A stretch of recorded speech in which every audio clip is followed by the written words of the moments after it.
Hi, everybody. I'm the Rambling Director. Welcome back. I don't really have a specific plan for how this video is going to go. There's just kind of something that's been kind of bothering me a little bit. I've been thinking about it since my Phantom of the Opera movie came out, and we've actually gotten over 5,000 views now. I'm really excited about it. It's doing really well, and my personal hero, the Phantom Reviewer, is making a video about it. So I'm very excited. Um, but I've been thinking a lot since the movie came out about something that it's always bothered me in the past, but now in particular, having worked on several feature films and made many short films, and now having released one of my feature films to a general audience and getting really positive feedback, I've been thinking about it again, and I just want to kind of give some thoughts and advice to other indie filmmakers who want to do kind of along the lines of what I have done. The kind of catalyst for this video is if you look on the YouTube comment sections for channels like Film Riot and D for Darius and a lot of these great YouTube channels that are pretty much designed to help people make indie films and kind of get them thinking along the lines of how they can do it. You'll see a lot of people that I call excuse makers. They're not filmmakers, they're excuse makers. These are the people that you always see saying things like, "Well, I would make a movie, but I want to be a filmmaker, but well, it's easy for you to make a film on $100 or whatever when you already have $25,000 worth of equipment in blank, right?" These are the excuse makers, and this is a problem because I want to be kind to these people. But the fact of the matter is, they're not filmmakers. These are people who have never, you can always look, they have never made a film. They have nothing posted on their YouTube channels. They have not made movies themselves. Um, they are making excuses because they don't want to do the work.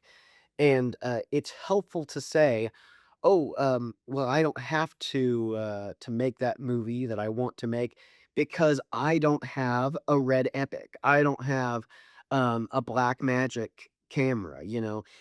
I don't I'm just gonna be very blunt here.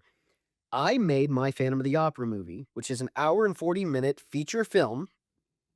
I made it on a budget of $2,000, and that was not ever that we had $2,000 in hand. That was $2,000 over the course of 2 years. We never had that budget outright. We spent $50 here and $100 there over the course of 2 years, okay? So, we never just had that money, okay? We took the time. I'm a big fan of chess, and in chess, it's actually a good thing. You like it when your opponent is taking longer to make their move. And the reason why is because, the extra time you have is good time to prepare. You can plan your next move. You might have seen some chess masters, if you watch that sort of thing, who will take 10 minutes to decide on one move and then make their last 8 moves in about 20 seconds. That's the kind of caliber of thinking that I think helps a filmmaker. So I didn't see it as a detriment to me that I knew it was gonna take about 2 years to make Phantom. I thought, "That's great, I have 2 years to continually rewrite the script and make the story as efficient as possible. I have 2 years to purchase all of the costumes and make sure that I picked exactly what I want. I have 2 whole years to get the makeup right for the Phantom's deformity." All of these things uh, were really important to me because I didn't have, and I don't have, a huge expendable income. We had to make choices and be very careful that we made the right choices, and having that extra time helped. I want to be really clear. There was a time I was an excuse maker myself. So I'm not saying by any means that these people who are excuse makers can't become filmmakers. But there is a difference between the people who are excuse makers for their whole life and the people who are filmmakers. The difference really is the amount of effort you are willing to put into it. When you stop making the excuses and you say, okay, I'm never going to be able to afford a camera and lens kit that cost as much as a house. I'm never going to be able to afford the latest soundboard and the most crisp, pristine boom mic. I'm never going to be able to afford the greatest lighting kit. But I can afford to buy a DSLR over the course of a couple of years. I have a secondhand DSLR that we paid $1,000 for and paid it off on time. I have an H1N Zoom mic, which is just a little sound recorder about this wide and about that long, and it cost $100. In fact, I got it secondhand, so it costs a little less than $100. And that's what we filmed all the sound in Phantom on. And if I do say so myself, the sound in the movie is really good. Very crisp. You can understand everything everybody's saying. There's a few times when the sound editing caused a few people to sound a little bit tinny, but nothing major. The sound overall is pretty good. The video is really good. Why? Why is the video and cinematography good? Is it because we had a great 4K camera? No. My camera always was shooting in 1080 the entire movie. Why does the cinematography look good in my movie? Purely because of the lighting. I took time to learn how to light in black and white and to make it look crisp and pretty. And there is kind of a secret that a lot of indie filmmakers never bother to learn, which is that it's more important to have a really sharp, contrasty image than it is to have super high pixel quality. Most people can't tell a difference between 4K and 8K, and by the time you get to 16K, it's just ridiculous. Nobody can tell a difference. Again, with sound quality, it's important to get really good sound. But you might say, Ben, you shot your Phantom film, as you said, on a $100 sound recorder, and you didn't even have a boom mic. You just shot it on a sound recorder, and that's true. You know what? In fact, I didn't even have a boom mic operator. We used gaff tape and taped the sound recorder onto a light stand that I have laying around and just put it like right here under the under the camera so you couldn't see it. And in fact, there's 2 shots in the movie where you can see the little fuzzy dead cat just barely poking up. We carefully planned the sound when we were filming, and 2, and this is more important, I think, we edited using all of the tricks that we could possibly pull out of our hat. We used everything we could to get the sound quality as crisp as possible. I spent more time on the sound than I did editing the film. On the days when we were actually filming, I spent more time on lighting a scene than I spent actually shooting takes. And while I was setting up the lighting, my actors were rehearsing, so by the time we filmed, I don't think we ever did more than 4 takes of any scene. So it bothers me that I did this on a super low budget over the course of several years because I had such a low budget on the most cheap equipment that you can really get, on any kind of professional level. Again, my camera was secondhand, it only cost $1,000, and that is not included in the cost of our movie budget. Why? Because the camera wasn't bought for the movie. It was bought ages before that. So it's not like we bought any of this equipment for the film. We shot the film on equipment that we had purchased years ago. And then it still took us years in order to just make the movie at all. But there was something in me, and I think this is the case with all storytelling artists. I mean, I can't speak to painters and other art that's less story oriented. But if you're a writer, if you're a director, or both, or whatever, if you're a video game designer, there's something in you that has a desperate need to tell stories. I personally, just from my own religious background, I think that they're literally given to us by God. I think you're born a storyteller, and there's something deep within you that needs to tell stories. And you can learn to tell those stories, but I think there's something innate in a storytelling artist that you just have to tell stories. And when you make excuses for it, when all you're doing is naming reasons why you can't, and you never even make the effort with the limited equipment and the limited time and the limited resources you have, you'll never learn to make anything better. So I want to give a few pieces of advice for my fellow indie filmmakers out there, how you can stop being an excuse maker and start being a filmmaker. Number one, well, first off, stop making excuses. Gather up your resources and figure out what you have and what you can afford. Again, there is no reason to spend as much money on a camera as you would spend on a house. If all you can afford is a $500 or $600 camcorder from Walmart, then save up. It may take 6 months, it may take a year, but save up and buy that camera. If you have a credit card and you wanna, make payments on it, buy you a DSLR, used, refurbished, only $1,000. Never go higher than that. Use the kit lenses. Don't feel like, "Oh, well, but this YouTuber said I had to have prime lenses." No, doesn't matter. Use the kit lenses, and later on down the road, you can worry about lenses. Way more important than lenses is getting good sound equipment. Purchase you an H1N Zoom mic. There is an H1 Zoom mic, but I think it was discontinued. The H1N mic is better anyway. Buy it. It's $100. You can buy them used for less than that. Buy one of those. If you want to, tape it on a mic stand. That's what I did. If you don't want to do that, you can buy some really good quality lav mics that will plug directly into the H1N Zoom, and you can just plug that in, put it in the pocket, use some gaff tape to put it under your actor's clothes, and there you go. Getting good sound is way more important than buying fancy lenses. Um, so that's my advice to you.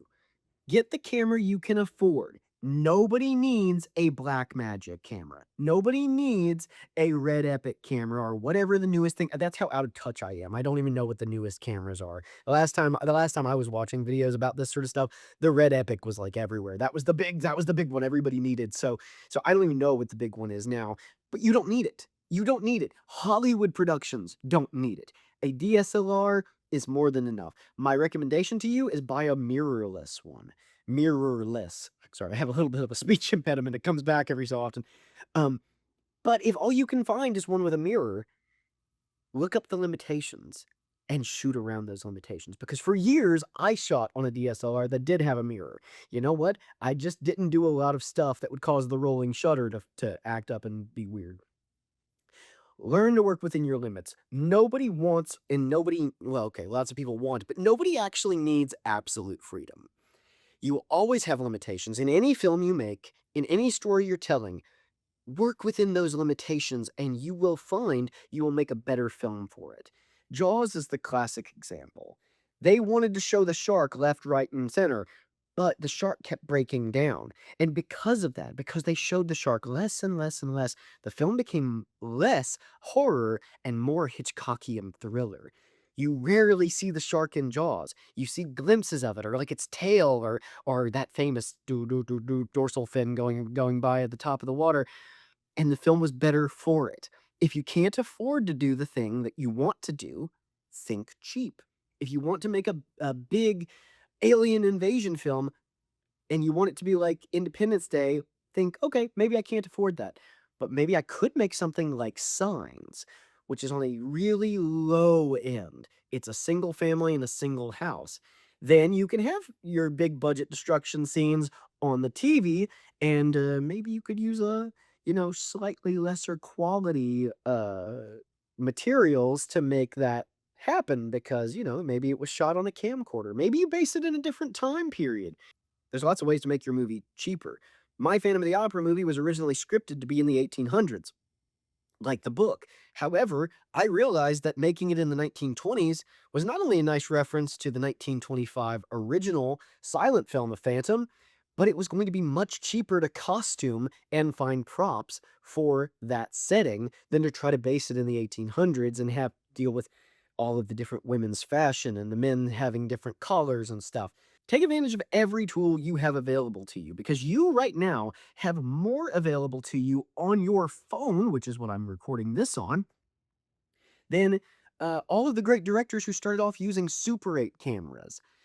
Think of Spielberg and Robert Zemeckis and George Lucas, and I think J.J. Abrams also started off with Super 8s.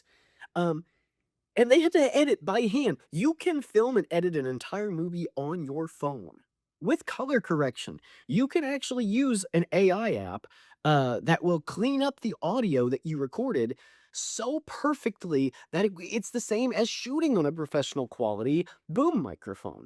You can do all of that on your phone. And yet, gosh, the people who are like, "I can't do it. Well, I just don't have the equipment." You have more at your disposal to make a really fine film than any of our heroes had. And you have the ability to reach an audience that is massive, that again, none of our heroes had access to. None of the filmmaking heroes in the past had access to do this. I have reached 5,000 people with my little $2,000 Phantom of the Opera movie. That's crazy that I can reach an audience like that with no budget on advertisement. I've never made any ads for this, but I've reached a lot of people. I have found a fan base of people within the incredibly small niche demographic of people who are interested in watching a soap opera style melodrama based on a book that most people have never read. And yet I found a small audience of people that actually really like it. You can't use any excuses to get around what I've done. You can't say, "Oh, well, I couldn't save for 2 years to come up with a budget, a very small budget. Oh, I couldn't go to a random theater, ran by people that I've never met before and say, 'Hi, I have no money to give you. Can I use the theater?'" Which is what I did. They literally said, "Well, if you can't pay us, maybe we could have, like, a premiere here or something." And I said, "Good. You guys keep all the money that you make off of it." And they looked at me like I had grown 3 heads, and they were like, "You don't want any of the money." I said, "No, absolutely not. I don't want a dime. What I care about is making this movie. That's all. I just wanna make the movie." And they were so impressed with that, that they not only took the deal, they actually did make some money off of it at our premiere. Which a lot of people say that, right? "Oh, it's not about the money, I just say, but I also, I need to buy a $50,000 camera." No, okay, then it is about the money. So let's clear the bull crap, okay? If it's really not about the money for you, you would be surprised by the amount of people that just having the audacity to ask, they will say, "Yeah, I wanna be a part of a movie, sure." You wouldn't believe the amount of people that you can find that want to be part of a movie, when you go onto a Facebook group, for community theater actors in your area, and you just say, "Hey, I'm making a movie. Does anybody wanna audition?" You would be shocked at the amount of people who will come out for that. And that's really the big thing that I guess I'm trying to drive home in this video is you can't make up those excuses when it comes to my movie because it was shot on a budget that is achievable for anybody, um, who has the freedom to think about making a movie. If you are impoverished and you're homeless, then no, you're probably not gonna make a movie, although I'd be shocked if there isn't a homeless person out there who's gotten a hold of an iPhone and made a really good documentary about homelessness. That's probably happened. Make stories, you can do like Werner Herzog. Make documentaries if you can't make anything else. There's tons of free stock footage sites, and you can go out and film real things. You can tell short films. Not everything has to be a feature. Tell the short story of, my gosh, Disney was it Disney and Pixar or just Disney, did that fantastic short about the 2 umbrellas that fall in love. You could do something like that, and you could tell an amazing story with no actors. You could tell the story of 2 inanimate objects if you really get creative. The only reason that I've done anything is just by being creative.